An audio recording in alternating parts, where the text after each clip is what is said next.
Il y a des jours avec, il y a des jours sans. Les jours avec, on est déjà avec. Mais les jours sans, il faut faire avec le AM 1410.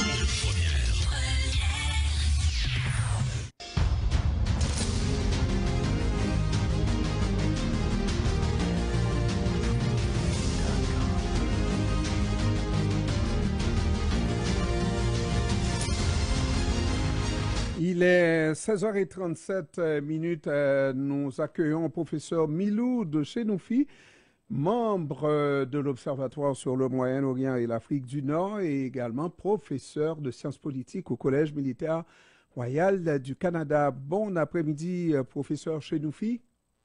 Bonjour à vous. Comment ça va, professeur? Ça va bien. Il fait beau à Toronto aujourd'hui.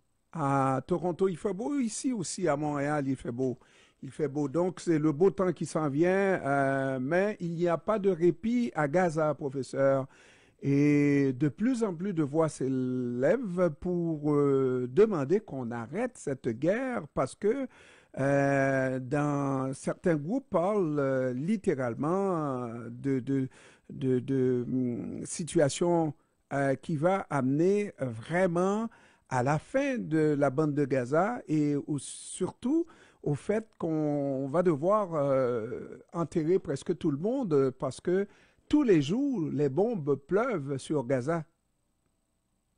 En fait, tel est l'objectif. Et effectivement, vous avez raison de souligner les récents raids qui ont fait des centaines de morts parmi les civils à Gaza, ce qui s'ajoute à presque 2 mois d'interdiction d'accès de l'aide humanitaire aux Palestiniens, ce qui fait que la famine et la soif aujourd'hui tuent les Palestiniens quand ils ne sont pas tués par les bombes. Mais encore une fois, c'est clair aujourd'hui, je veux dire, il n'y a plus lieu de douter que l'objectif, c'est effectivement d'éradiquer les Palestiniens de Gaza. Ça a été réitéré récemment par un ministre israélien qui, lui, a dit qu'il faut détruire Gaza. Mais qu'est-ce que ça veut dire détruire Gaza? Vous savez, Gaza, ce sont des infrastructures et ce sont des êtres humains. Donc, quand on dit détruire Gaza, eh bien, ça signifie tout simplement détruire l'infrastructure, l'habitation, le béton, mais détruire aussi la vie humaine dans cette partie du monde. Et cela se fait sous le regard du monde entier. Bien sûr, il y a des voix qui le dénoncent, notamment Médecins sans frontières, notamment Oxfam, qui justement dénonce le manque de soins médicaux pour les Palestiniens qui n'existent plus, et les autres qui dénoncent la famine comme outil de guerre, sous les yeux du monde entier, alors que le président des États-Unis, dont le pays fournit en fait les armes avec lesquelles les Palestiniens sont tués, eh bien, bénéficie d'un accueil littéralement royal dans les pays du Golfe.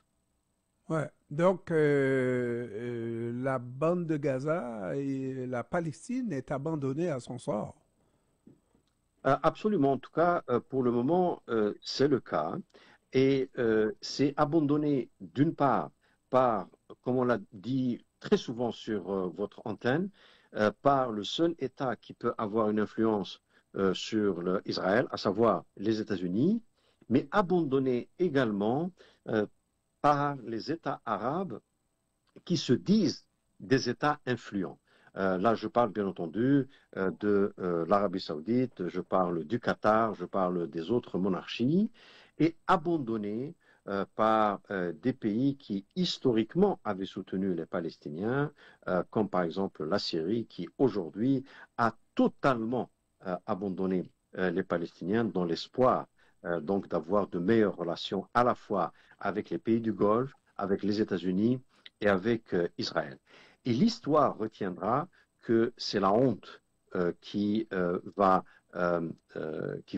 accompagner donc cette attitude totalement irresponsable, il faut bien le dire. Alors, dans le cas de la Syrie, sans vouloir dédouaner le nouveau président intérimaire de ce pays, Mais il faut voir surtout une action qui a été menée de manière à placer ce nouveau représentant de la Syrie là dans une situation très difficile, n'est-ce pas? On lui a fait une offre qu'il ne pouvait pas refuser jusqu'à un certain point. Est-ce que c'est à ce prix-là qu'on abandonne des alliés de toujours? Je ne crois pas. Mais il faut voir qu'on a parachuté le président Trump à donner la chance à celui qu'on considérait comme un terroriste il n'y a pas longtemps, n'est-ce pas? En fait, De se refaire une santé dans le monde dit normal.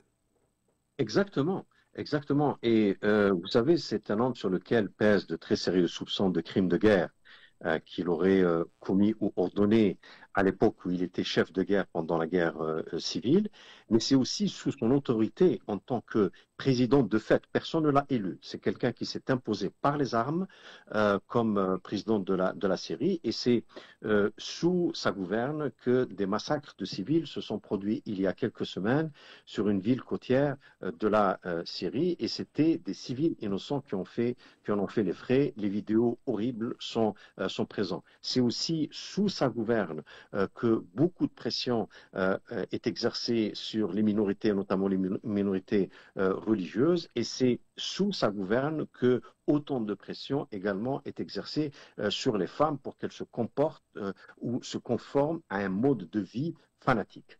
Donc, c'est un peu ce monsieur-là qui était, il n'y a pas si longtemps, membre d'Al-Qaïda. Rappelez-vous les centaines de milliers de civils innocents qui ont été tués au nom de la guerre à Al-Qaïda, menée par les États-Unis. Rappelez-vous également les centaines de soldats et de soldates qui ont été tués, les prisons secrètes qui ont été formées, la torture, etc., pour qu'on en arrive aujourd'hui à ce que l'interlocuteur privilégié en Syrie soit précisément ce monsieur. Alors, on est en droit de se poser la question, pourquoi il en est ainsi? Eh bien, la raison, elle est double, ou même triple. La première raison est que, effectivement, la Syrie a totalement abandonné les Palestiniens, et les dirigeants syriens n'arrêtent pas de faire des offres de services pour Israël, et c'est la raison pour laquelle eh bien, ils obtiennent cette levée des sanctions de la part des États-Unis. La deuxième raison est bien sûr les relations qui ont été, enfin la distance, voire même l'abîme qui a été créé entre la Syrie et l'Iran, dans le but d'isoler l'Iran. L'Iran étant considéré par les Américains, par les pays du Golfe et par Israël comme un pays ennemi, ou pas, ou au moins comme adversaire. Et puis la troisième raison, vous savez que le territoire syrien est un territoire qui est intégré dans certains projets de développement d'infrastructures énergétiques qui va lier les pays du Golfe, notamment le Qatar, Israël et l'Europe. Et donc voilà, si vous voulez, les trois raisons qui font en sorte que quelqu'un qui était tout simplement la définition même de l'homme infréquentable est reçu à la fois par Trump, après avoir été reçu par le président français, à qui on a envoyé toutes sortes de diplomates pour lui serrer la main. Voilà, et ça, c'est une situation, mais sur le terrain, professeur, regardons cette guerre pour laquelle un cessez-le-feu avait été décrété selon un accord, et subitement Israël a décidé de rompre ce cessez-le-feu, mais pour un objectif entre guillemets noble, en finir avec le Hamas, et deuxièmement, ramener les otages. Et à notre connaissance, on continue à dire que le Hamas n'est pas exterminé, et on voit que le Hamas a décidé de lui-même de libérer un prisonnier américain. Mais c'est la honte pour Israël qui devrait comprendre que la formule ne marche visiblement pas. Alors, l'otage américain, alors c'est très intéressant, a été libéré à travers des négociations directes entre le Hamas et les États-Unis, sans la participation ou l'aval d'Israël. Et ça, je ne sais pas si vous êtes au courant, il y a une sorte de froid à l'heure actuelle entre le Premier ministre israélien et le président Trump. On peut en parler si vous le voulez. Par ailleurs, la libération des otages, on le sait aujourd'hui, depuis 2 ans, que chaque fois qu'il y en a eu des libérations, ça s'est fait grâce à des négociations, grâce à un cessez-le-feu. Donc, ça ne sert absolument à rien de continuer la guerre dans l'espoir de libérer les otages. Et comme le disent les familles des otages, et comme le pensent beaucoup d'Israéliens, eh bien, l'objectif réel du gouvernement israélien n'est pas la libération des otages, mais réellement la destruction de Gaza.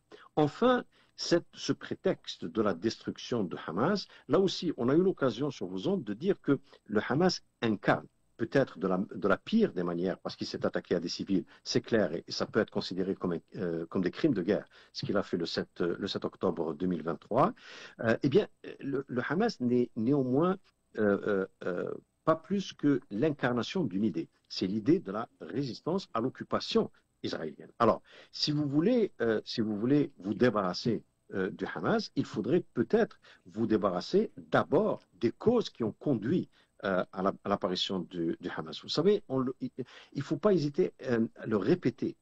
Hamas a été créé en 1987. Le conflit israélo-palestinien a commencé en 1947, 40 ans avant la création du Hamas. Ce qui signifie que c'est le conflit qui a conduit à l'émergence du Hamas et non pas le contraire. Et par conséquent, c'est un règlement du conflit qui va faire en sorte que l'idée de l'émancipation du peuple palestinien ne soit plus incarnée par un groupe comme le Hamas, avec lequel on peut avoir des divergences, et personnellement, j'ai des divergences idéologiques assez profondes. Professeur, pour terminer, parce qu'on pourrait faire toute une émission sur ce sujet, parlons de choses, de signaux plutôt positifs, même si on en a déjà vu, c'est la prise de position du président français qui a accepté de mettre au défi Benjamin Netanyahou en disant que ça n'a aucun bon sens. Et le nouveau gouvernement aussi du Canada, de Mark Carney, qui prend fait et cause en disant que ça n'a pas d'allure. C'est de plus en plus de voix proches des oreilles de Donald Trump. Oui, effectivement. Et puis, vous savez, ce sont deux gouvernements et d'autres qui se sont joints un peu à cette chorale à l'heure actuelle parce ils sont au courant du froid qu'il y a à l'heure actuelle entre le Premier ministre israélien et le président Trump. Les dernières attaques, les derniers raids que Israël a lancés, c'est juste de l'intimidation que Netanyahou dirige non pas vers les Palestiniens, mais vers le président Trump. Il l'a déjà fait avec Obama. Vous savez que Netanyahou avait accueilli l'élection d'Obama au mois de novembre 2008 par une campagne de bombardement sans précédent à Gaza en décembre-janvier 2009. Et il a l'habitude de le faire pour imposer sa volonté au président américain. Et plein de gouvernements aujourd'hui ont le sens que peut-être il y a une opportunité pour mettre un terme à cette guerre-là à cause de ce froid entre les deux leaders. Et c'est vrai que Macron, même si on peut dire que c'est trop peu, trop tard, est allé jusqu'à laisser entendre qu'au mois de juin, il allait envisager la reconnaissance de l'État de Palestine. La réaction d'Israël a été très violente. Mais enfin, ce sont des signes qui montrent que les alliés les plus fidèles d'Israël, parmi lesquels on compte bien entendu les États-Unis, la France et le Canada, sont embarrassés par l'extermination des Palestiniens, tout simplement parce que ces États ne peuvent plus se présenter devant le reste de la planète pour dire qu'ils sont l'incarnation du droit international, l'incarnation des droits humains. On ne peut pas l'être si en même temps on est soupçonné par l'ensemble de l'humanité de complicité dans un génocide. Voilà à peu près la situation actuelle qui peut expliquer en tout cas ces déclarations de foi de la part d'un certain nombre de dirigeants occidentaux. Professeur Milou de Chenoufi, membre de l'Observatoire sur le Moyen-Orient et l'Afrique du Nord et professeur de sciences politiques au Collège militaire royal du Canada. Je vous remercie d'avoir pris du temps pour nous cet après-midi, professeur. C'est toujours un plaisir. Je vous souhaite une bonne continuation. Au revoir. Merci. Au revoir.